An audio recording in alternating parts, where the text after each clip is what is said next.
오늘 이 새벽 시간 함께 읽을 하나님의 말씀, 출애굽기 31장 2절에서 5절까지의 말씀입니다.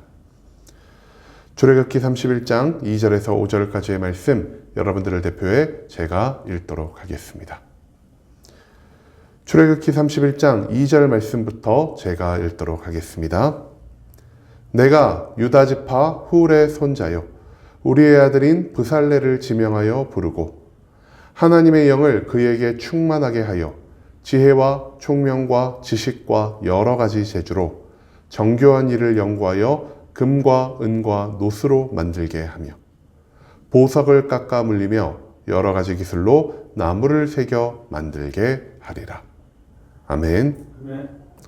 오늘 이 시간 우리는 내 능력이 아닌이라는 제목을 갖고 오늘 우리가 읽은 하나님의 말씀 함께 나누는 시간 갖도록 하겠습니다. 오늘 우리가 함께 읽은 본문 말씀 출애굽기 31장에서 하나님은 성막과 성막 안에서 사용하는 모든 기구들 그리고 제사장이 입는 의복을 누가 어떻게 만들 수 있는지에 대해서 가르쳐주고 계십니다.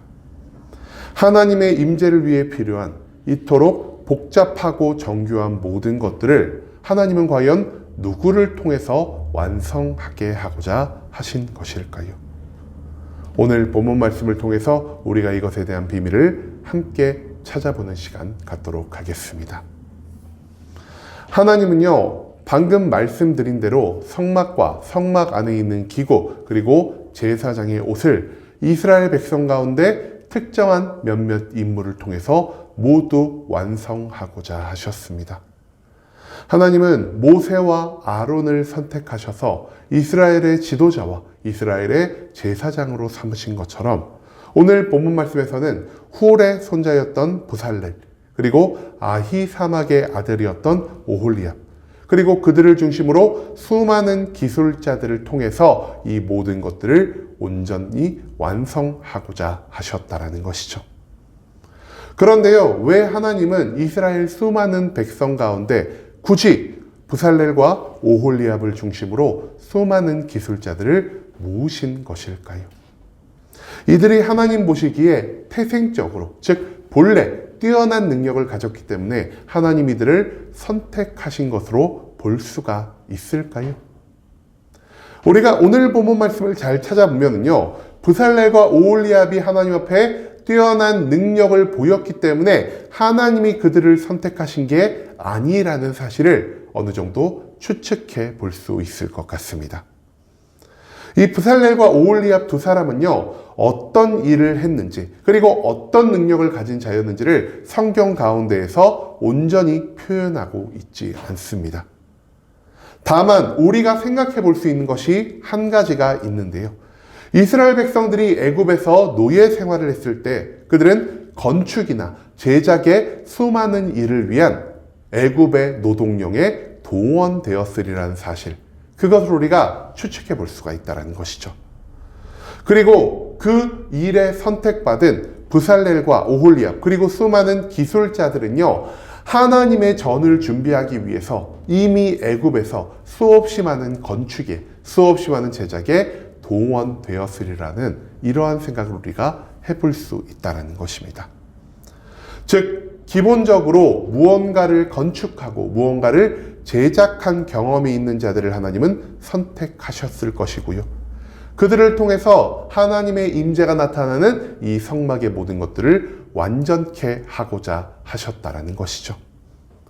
하지만 여기서 한 가지 문제점이 발생합니다. 아무리 브살렐과 오홀리압 그리고 하나님이 선택하신 수없는 이름 없는 장인들이요, 애굽의 많은 건축과 제작에 동원되었다 하더라도 그들은 무엇으로서 그 일을 감당한 자들이었습니까? 그들은요, 설계자로서, 리더로서, 일을 분배하는 자로서 그 일에 동참한 것이 아닌 오직 노예로서 그 모든 일을 감당했다라는 사실을 우리가 한 번 더 생각해 볼 수 있기를 소망합니다. 그들은 단지 이집트 지배 계층, 즉 자신들 주인의 명령에 따라서만 움직였을 뿐 도면을 짜지도 않았고요. 도량형에 대해서 배우거나 이 도량형을 해석하는 법도 알지를 못했고요.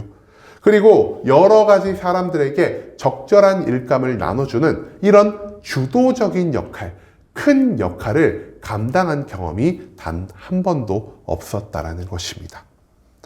또한 아무리 모세가 상세하게 하나님에게서 직접 전해받은 그 모든 것들을 구두로 전달한다 한들 그들이 그 성막 건축에 대한 기고 제작에 대한 제사장의 의복 제작에 대한 명확한 도면, 명확한 설계도가 없다라면은 그들은 그 모든 것들을 만들고 제작하는 데 있어서 굉장히 큰 난항을 겪을 수밖에 없었다라는 것이죠.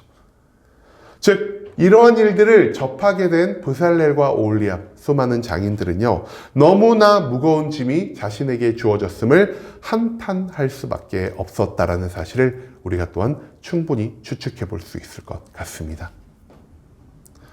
그런 그들을 위해서 하나님은요 한 가지의 것을 예비해 주셨습니다. 모든 것을 감당할 수 없고 모든 것들을 온전히 주도할 수 없는 그들에게 하나님이 주신 선물은 무엇이라 할 수 있을까요? 오늘 본문 말씀에서 하나님은요 저들에게 하나님의 영을 충만하게 하셨다라는 것을 언급하고 계십니다. 즉 브살렐과 오홀리압 수많은 장인들은요 하나님의 성령 충만함 가운데에서 이 모든 일을 온전히 감당할 수 있는 능력을 얻게 되었다라는 것이죠. 성령의 충만함과 함께 저들에게 나타난 삶의 변화 무엇이라 할 수 있겠습니까? 성막 건축, 기고의 제작, 그리고 제사장이 입는 의복 제작을 위해 필요한 모든 능력들, 즉 지혜와 총명과 지식과 재주가 하나님의 사명을 감당할 만큼 충분하게 저들의 삶 가운데에서 갑작스럽게 나타나게 되었다는 것입니다. 그리고 하나님이 주신 이 모든 능력을 가지고 브살렐과 오홀리압 그리고 이름 없는 수많은 기술자들은 하나님의 성막을 만들고 그 안에서 사용하는 하나님이 원하시는 모든 기구를 명령대로 완벽하게 제작했으며 마지막으로 제사장이 입을 보통 인간으로서는 손도 댈 엄두조차 내지 못하는 그 화려하고 정교한 모든 의복을 온전하게 만들 수 있었다는 것이죠. 이 모든 것을 만들 수 있게 한 것은요 그들의 능력, 그들의 지혜, 그들의 경험 그리고 그들의 노력과 열정이 아니었습니다. 이것은 오직 하나님이 주신 성령의 충만함으로 완성된 일이요 그렇기 때문에 이 모든 건축과 제작을 완성한 이후에 그리고 이 모든 것들을 만드는 과정 가운데에서 브살렐, 오홀리압 그리고 수많은 장인들은 하나님의 능력을 체험할 수 있는 영광을 누리게 되었다는 것이죠. 또한 성령 하나님은요 하나님과 본질을 같이 하시는 분으로 하나님의 천지창조 사역에 함께 동참하신 분이라 할 수 있겠습니다.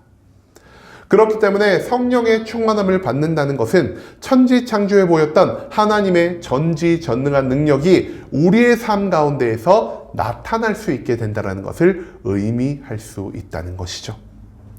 하나님의 사명은 인간으로서는 감당할 수도 없는 일이고요. 우리 인간들의 머리로서는 상상하지도 못한 일들이 너무나 많습니다.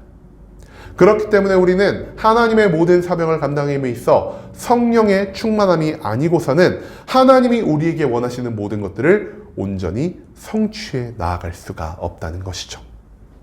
즉 하나님의 사명 성취라는 기적적인 일을 만들어낸 이후 그리스도인들이 이것은 나의 능력으로 한 거야, 이것은 나의 노력과 열정으로 한 거야 라고 말하며 자신의 의를 높이지 못하게 하고 오직 성령의 충만함으로 모든 것들을 이뤘다는 걸 경험하게 하심으로 하나님 한 분에게만 영광을 돌릴 수 있게 하는 것은 이 성령의 충만함이 아니고서는 할 수가 없는 일이란 사실, 그것을 또한 우리는 오늘 본문 말씀 가운데에서 기억해야만 한다는 것입니다. 여러분, 우리는요 예수 그리스도의 명령에 따라 이 땅 가운데에서 성령의 충만함을 구하며 살아갑니다. 그런데요 우리가 성령의 충만함을 구하는 그 본질적인 이유를 우리는 무엇이라고 생각하고 있을까요? 우리는요 성령의 충만함을 왜 받아야 하는지도 모르고요, 이 성령의 충만함이 내 삶을 어떻게 바꾸는지 모르지만 그저 맹목적으로 아무런 생각 없이 성령을 하나님께 요구할 때가 너무나 많습니다. 우리는 단순히 이것이 내 삶에서 좋은 영향을 만들어낼 것이라는 막연한 생각을 하고 있기 때문이라는 것이죠. 즉, 우리는 하나님의 사명, 하나님의 영광은 모두 무시해버린 채 나의 만족과 유익을 위해, 나의 성공을 위해, 나의 능력의 성장을 위해 하나님께 성령의 충만함을 구하며 살아갈 때가 대부분이라는 사실을 우리가 한 번쯤 되돌아 볼 수 있기를 원합니다. 하지만 오늘 본문 말씀에서 하나님은요, 오직 하나님의 사명을 위해서만 성령의 충만함을 우리에게 허락하시는 분이시고요, 오직 하나님의 사명을 위해서만 우리에게 주어진 성령 충만의 모든 능력을 사용해야만 한다는 것을 가르쳐주고 계십니다. 성령님이 주시는 능력은 오직 내 힘으로 감당할 수 없는 하나님의 사명, 즉 이 땅 가운데에서 하나님의 나라를 완성해 가는 데에만 사용되어야 한다는 사실을 우리는 오늘 본문 말씀 가운데에서 잊지 말아야 한다는 것이죠. 그리고 성령의 충만함 가운데에서 능력을 받은 우리는 하나님이 원하시는 모든 일을 내 육신의 삶의 모습을 통해 온전히 이루어갈 수 있게 될 것입니다. 성령의 충만함 가운데에서 이 세상을 창조한 천지창조의 하나님의 능력과 함께한 우리들은요, 못할 일이 없고요, 감당하지 못할 일이 없기 때문에 이러한 성령의 충만함 가운데에서 우리는 매일매일 모든 일에 강하고 담대한 마음을 가지고 살아갈 수 있게 된다는 것 또한 우리는 기억할 필요가 있다는 것이죠. 즉, 성령의 충만함 가운데 살아가는 참된 그리스도인들은요, 모든 것을 두려워하지 않고 모든 것을 피하지 않으며 물 가운데에서라도 불 가운데서라도 하나님의 사명을 위해 온몸을 바쳐 살아간 예수 그리스도의 삶을 닮아갈 수 있게 된다는 사실을 오늘 본문 말씀 가운데에서 우리는 찾아내야만 한다는 것입니다. 이제는 왜 우리에게 성령의 충만함이 필요하며 성령의 충만으로 우리가 무엇을 이 땅 가운데에서 이뤄가야 하는지 한 번 더 기억할 수 있기를 원합니다. 오직 하나님의 영광만을 위해서 구해야 하는 것이 성령의 충만이며 하나님의 사명 가운데에서 내가 감당할 수 없는 모든 일을 성취할 수 있게 하시는 것이 성령의 충만이라는 사실을 우리가 잊지 않을 수 있길 원합니다. 천지를 창조한 전지전능하신 하나님의 모든 능력이 성령의 충만함 가운데 있음을 확신함으로 성령 가운데 살아가는 자에겐 능치 못함이 없다라는 사실을 기억하며 성령님과 함께하는 모든 삶의 자리 가운데에서 강하고 담대함을 나타내며 살아갈 수 있는 순복음 함께하는 교회 모든 성도님들이 될 수 있길 간절한 마음으로 소망하겠습니다. 아멘.